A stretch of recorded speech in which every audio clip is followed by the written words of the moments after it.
everything's fine on 93.9 Dublin South FM. So the world is all talking about freedom, independence, liberty, free to breathe, free to listen, the sovereignty of the country, democracy, intellectual freedom to think, to write, to talk. It is all about freedom of an individual. Once upon a time, India gathered around Doordarshan's Sunday serials and All India Radio's evening bulletins. Those signature tunes weren't just strings, but they were chimes of Indian Republic. And billion population learned to hear those and gather the spirit of the nation. Today, those notes, today, those voices still ring. You can still hear them, but they are quieter. They are brittle. Therefore, the question we must ask is, who owns the air we breathe when we turn on the public broadcasters, the public media? Is it the channel of Republic of India, or is it the power structure of the country that is manipulating the airwaves? So today we set out to do a small case study sort of comparison between India's Prasar Bharati, Britain's BBC, and German Deutsche Welle. Now these are three greatest, unique, sizable broadcasters. They all have three funding models. They have their own governance tradition and models. But then we are going to test them with their editorial autonomy, because we must remember Prasar Bharati, Doordarshan, All India Radio, BBC and German Deutsche Welle, they are all in service of its citizens. They are not for the government, they are for citizens. The Prasar Bharati Broadcasting Corporation of India Act 1990, it promised autonomy to All India Radio, that is Akashvani, and Doordarshan. In this landmark Supreme Court judgment of 1995, it said very clearly, passionately and boldly, airwaves are public property. And this ruling was for Secretary Ministry of Information and Broadcasting of the government versus Cricket Association of Bengal, where this principle was clearly laid out that broadcasting freedom is integral to democracy.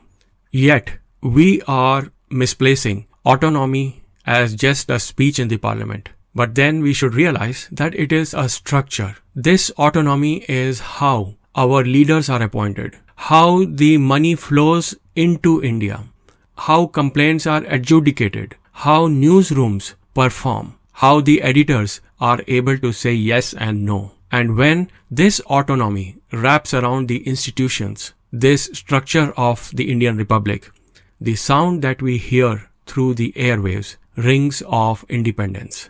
On paper, All India Radio and Doordarshan, they are giants. Akashvani could be running 479 stations across the country. It reaches out 92% of India's land area and about 100% of the population. It broadcasts in 23 languages and 179 dialects. Nowhere else in the world you could see the scale of the broadcast. The news service, the division that sends out the daily and the hourly bulletins, they are 647 per day and 314 hourly headlines on FM across 41 stations. This scale of newsroom management, of broadcasting, is seen not in many countries. On the TV distribution side also, the public direct-to-home DTH platform, the DD free dish, has become single largest pipe into Indian homes. 49 million households have free Doordarshan DTH platform.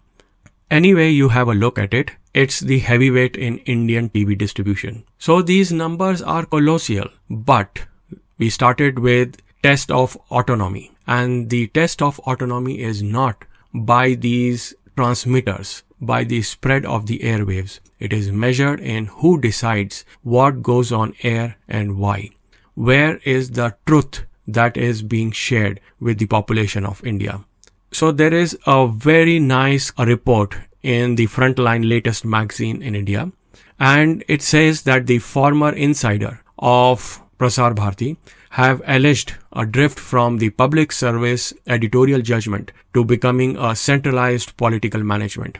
So according to the former CEO of Prasar Bharati, he has called this broadcasting institution as 200% Sarkari, which means that they are only following the government lines of order. And the critic, many of them, they highlight the broader pattern of appointments by nomination, programming getting outsourced via production agencies, and often there is this rule called Rule 194 of India's General Financial Rules, where the single source or the nomination route is used in giving out contracts, outsourcing to agencies without open competition. And in the most publicized case, Doordarshan recently commissioned a primetime show via a nominated production agency tied to a controversial anchor called Sudhir Chaudhary. Although later on, from the government sources and Prasar Bharati clarified that the contract with the production company was not with the anchor but then through the production company. It also has been revealed that the amount paid to this production company or to this controversial anchor is about 17 crores, which is about 1.5 million pounds or about $2 million. Tell me which anchor in Britain or in United States also gets that high contract. In parallel, if you have observed that ANI and other private sources enjoy preferential access to official video feeds, leaving Doordarshan and their Prasar Bharati outlets looking less like a state's public window and more like an afterthought. So ANI, which is a private body, is getting access to the government feeds. There is a preferential treatment there. So what is it that is happening across the world? Why is Prasar Bharati or India not following the other autonomous bodies, the icons of broadcasting like BBC and Deutsche Welle? So BBC, although it has a very poor reputation in India, over the period it has been demonized as being anti-India. There could be few instances, but generally BBC is just not about producing news. It is also about educating the masses. It's also about the awareness and spreading information which is research based. And if you look at the infrastructure, BBC has a budget of 60 times more than that of India's Prasar Bharati. It is governed by the Royal Charter and Ofcom regulation. And always BBC journalism is at arm's length from its ministers. The editorial standards and complaints are overseen independently of the day-to-day political control. They do not belong to the government. Therefore, whatever BBC writes and broadcasts, it's independent. There is a balance to the time and the coverage that is given to the opposition as well as to the ruling party. Now comes the German Deutsche Welle. It is also a very strong international public broadcaster, and it is funded not by the license fee as in case of the British Broadcasting Corporation BBC, but by the budget from the government.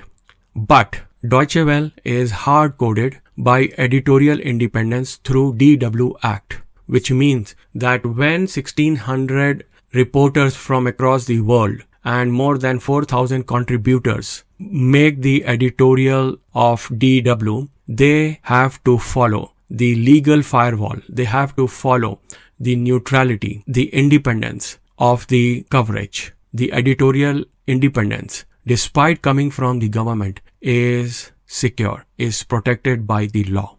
Now compare it with India, the Prasar Bharati. Though it is a mix of government grants, advertisement, Doordarshan's free dish slot auction, miscellaneous revenues. Originally, Prasar Bharati was intended to give financial and editorial autonomy. But in practice, because the money is coming from the government, from the exchequer, it is vulnerable. It is susceptible to executive pressure from the government. The revenue could have come directly from the sports coverage, the sporting events like the BBC does for the Olympics, Wimbledon, part of cricket. These are favorite sporting events But then in India, Doordarshan is not allowed to do that live sports feed. That has been curbed in the favor of private channels. So when you are watching your favorite sports star on television in India, you are actually paying per minute to a private company, probably, which is not owned by an Indian. Remember this. And that is a big question mark. Why Doordarshan is being allowed to deplete its resources, to die a slow death in the favor of private channels from India and from outside India. There has been persistent complaints within the Prasar Bharati, AIR and Doordarshan about the shallow and the hollowing out of content cadre. That means that there are alarming high vacancies in the non-technical staff, in the editorial staff, in the staff that builds out the content, and everything is moving into the engineering and the technical staff. There are hundreds of ongoing litigations, and therefore there is a need for new service rules. But then the ministry doesn't seem to be interested. It may claim to have 314 hourly headline burst, but then the content professionals who are running these broadcasts, that's a very small minority. And when the engineering and the administrators take over the editorial desk, that is where the quality of the product, the quality of the edits, the quality of the programs starts to decline, and nobody likes them. On the contrary, what we are seeing on the private channels is a high drama, 6-window dogfight, fight for words, fight for space. There is no intellectualism there. There is no silence there. There is no patience there. The anchors are doing a cockfight there. They are instigating cockfight there.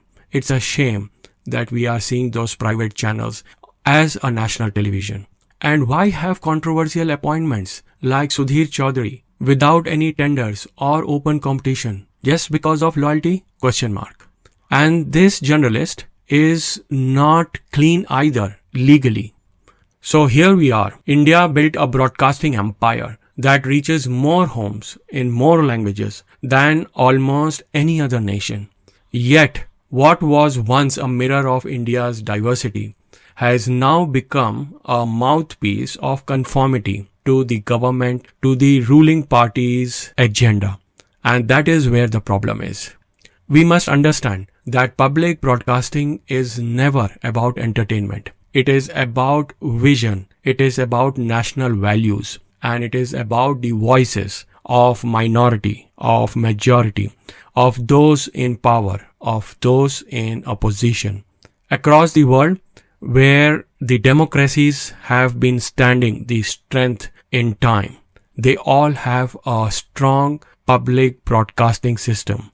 But then, unfortunately, Prasar Bharati, the Indian broadcasters, are losing its soul, are losing its intellectual grounds. The intellectualism is finding its slow death in the Indian media. And if Doordarshan and Akashvani once again have to become people's voice, something which we are able to relate to, something which we would like to follow as a national value, as a national mission, then this department of broadcasting, this organization of Prasar Bharati must come out of the ambit of being obedient to the Ministry of Information and Broadcasting. They have to be given the independence. They have to be given the very freedom which the people across the world, the people across the countries fight for. The liberty of thought, words and deeds. The liberty of intellectual growth. The liberty of finding the values in which we want to live. It is very simple to get our airwave freedom back to the Republic of India. We just want our member of parliament, our government, our local authorities, our local leaders to be told that it is important that we have intellectual freedom, freedom of speech in the right sense. And therefore, it is not normal to listen to the shouting matches on the private channel. It is not okay that the future generation of India grows seeing the anchors who have no respect either for the opposition, for the women, for the diversity of the country. We have to build a vision which has respect for dissent.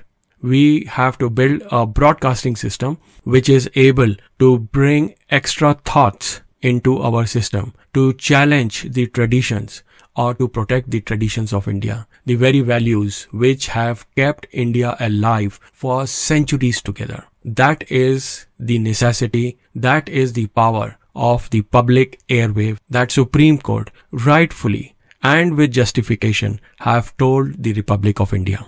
With those thoughts, I leave you until next week. Stay safe, stay informed, and dutifully ask questions at home or on the airwaves. Bye for now. Everything's fine on 93.9 Dublin South FM.